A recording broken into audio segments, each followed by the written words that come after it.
सचिनचे धाडस. वार्षिक परीक्षा संपल्यानंतर लगेचच उन्हाळ्यात माध्यमिक शाळेची सहल कर्णागड येथे गेली होती. विद्यार्थी, शिक्षक या सर्वांनी गडाचा भव्य परिसर पाहिला. गडावरील फेरफटका पूर्ण झाल्यावर प्रत्येकाने आपापले कलागुण सादर केले. विद्यार्थ्यांचा संपूर्ण दिवस छान मजेत गेला. सर्व मुले गड उतरून खाली आली.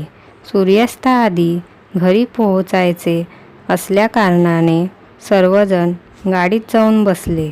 घाटातून गाडी जात असताना मुलांना घाटाच्या खालच्या बाजूने आग लागलेली दिसली. "अरे, तो बघा, वणवा, वणवा लागलाय, वणवा!" गाडीतील एक विद्यार्थी ओरडला. ड्रायव्हरने लगेच गाडीचा वेग वाढवला. नाहक आपण आगीत सापडू नये हा त्याचा उद्देश होता. गाडी पायथ्याशी येत असताना उतारामुळे गाडीचा वेग मंदावला.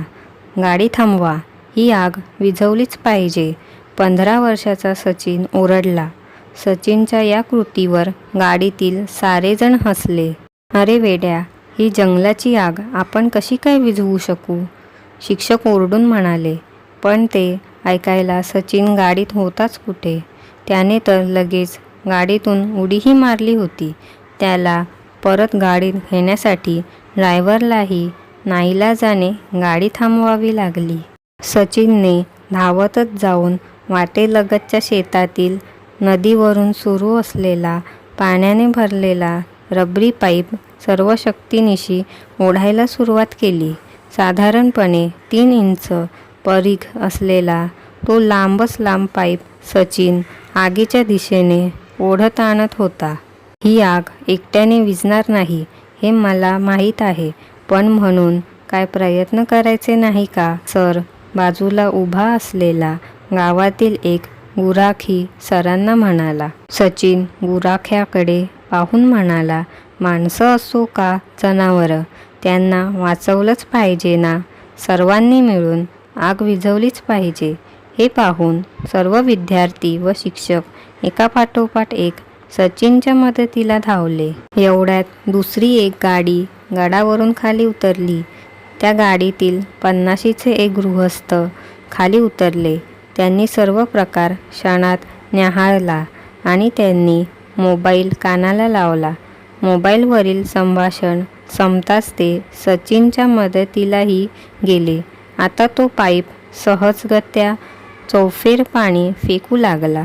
पायथ्याची आग हळूहळू शांत होत होती.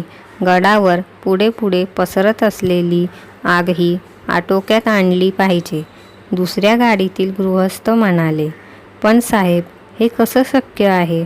मला तर हा वेडेपणाच वाटतो." शिक्षक हतबल झाल्यासारखे बोलले. त्या गृहस्थाने फोनवरून अग्निशामक दलाच्या 2 गाड्यांना बोलावून घेतले आहे हे सरांना सांगितले. 20 मिनिटांच्या आतच 15 किलोमीटर अंतरावर असलेल्या अग्निशामक दलाच्या 2 गाड्या गडाच्या पायथ्याशी हजर झाल्या. लगेच त्यांनी पाण्याचा मारा सुरू केला. आग आटोक्यात येऊन संपूर्णतः शांत झाली होती.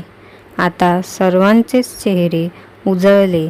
सर्वांनाच नवी ऊर्जा मिळाली होती. अशातच गाईवासरं घेऊन गेलेले काही गुराखी मुलांजवळ आले. त्यातील एक जण हात जोडून म्हणाला, "लय बेस झालं, आग विझली. गडावरची कितीतरी झाडं झुडपं भाजून निघालीत.